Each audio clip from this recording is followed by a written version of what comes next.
Well guys, what is up? Welcome back to the channel. Today we are going to continue the progress on the WS6 and the motor is coming out.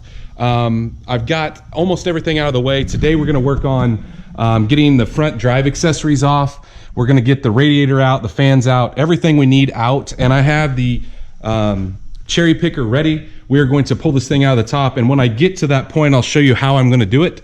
But let's get started by draining all the coolant out of the lines.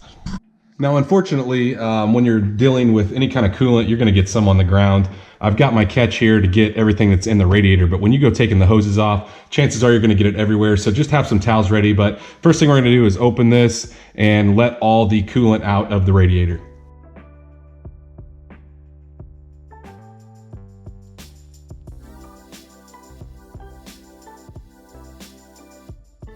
Now while that's draining, I'm going to go ahead and unhook the AC line. I did have this evacuated before I just started this project. I knew I was going to be doing this. So go ahead and take that 13 millimeter loose, and then I will probably disconnect the transmission, the lower line here, and then I'll go ahead and get to the hose that goes to the water pump.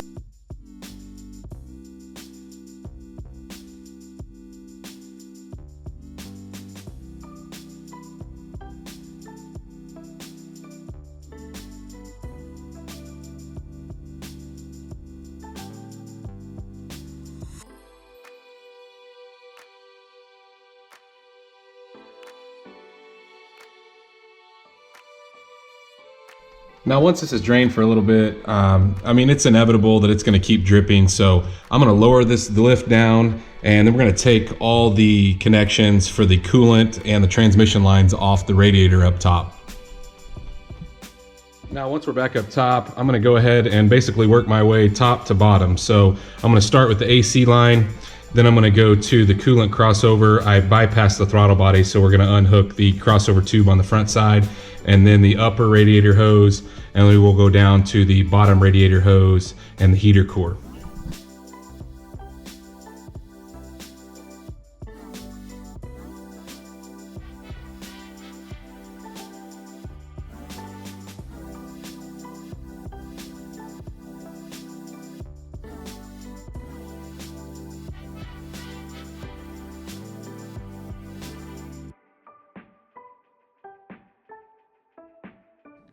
I couldn't get the fans unclipped out of the radiator, so I had to lift it back up.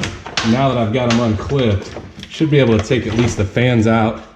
And I also forgot to unhook my transmission lines for my auxiliary cooler that I've got up top. So should be able to get this out of the way, and then that'll make pulling that radiator out a lot easier.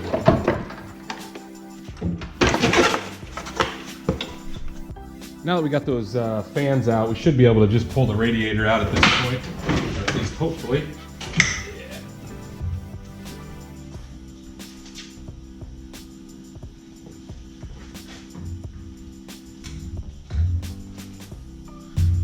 Yeah. And we should be able to pull the condenser out as well.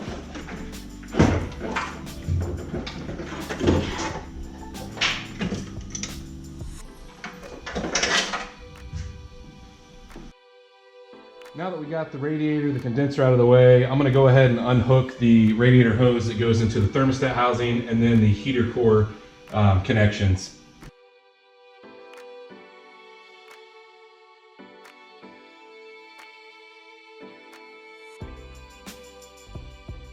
Once we get all those hoses unhooked, now I'm going to remove the water pump. The water pump just has 6 10 millimeter bolts in it. I'm just going to zip those real quick with the impact.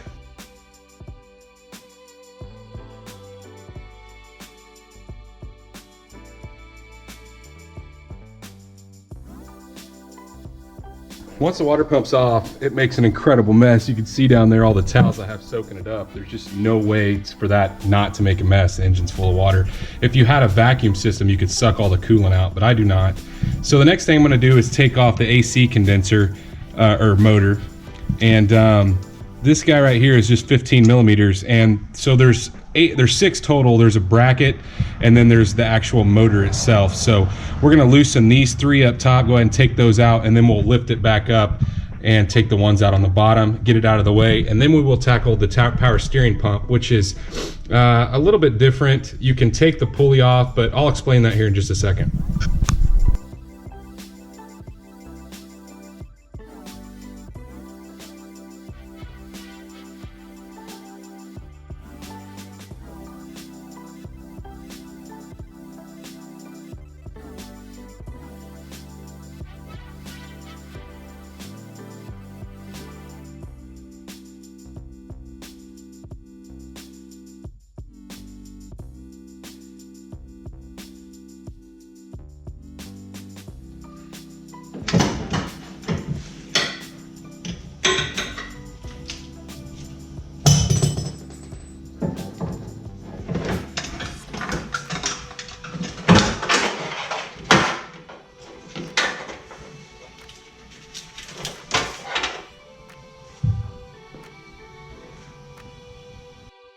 All right, guys, now that we've got the AC off, it's time to move on to the power steering pump. So, like I said, it's I don't know, it's not that big a deal.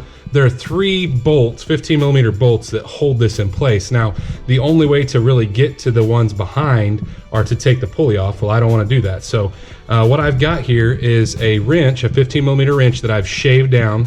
And I did this a long time ago. I've used this a billion times, but that allows you to sneak in behind and get this one and the one down below. Now, it's kind of a slow process because of that, but I'm gonna go ahead and take this one out of the way, and then you just gotta go a little bit at a time on the other ones.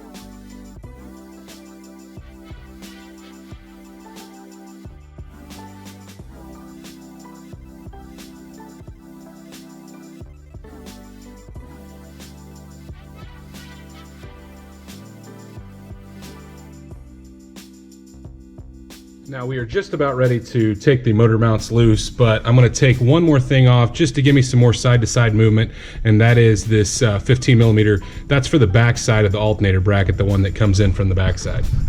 Now, in order to get the motor out from the top, there's not a whole lot of places to bolt to. So I have this plate I bought from QTP, and I've had this for a long time. I'll list it down in the descriptions below, but it is literally a plate that sets on the valley cover.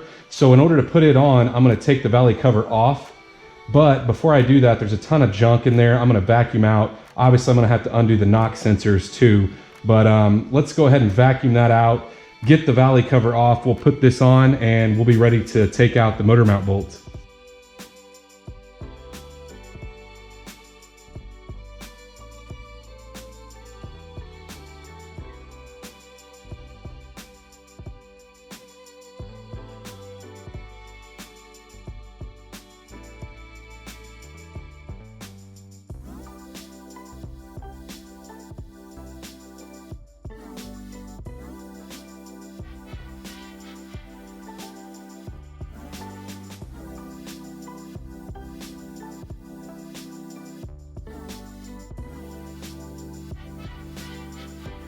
Now, once I got that plate on up top, I lifted it back up. I'm gonna go ahead and take the nut off the back of the motor mounts. So this is just an 18 millimeter on both sides. I'm not gonna take the bolt out, just gonna take the nut off the end, and then we'll let it back down and we'll be ready to pull it out.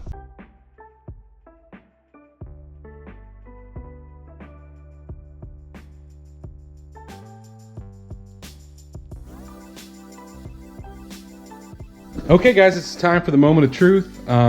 Make sure you go along the bottom side of the motor, make sure there's no grounds hooked up, and now we're ready to lift it a little bit, pull those bolts out, and get this motor out of the way.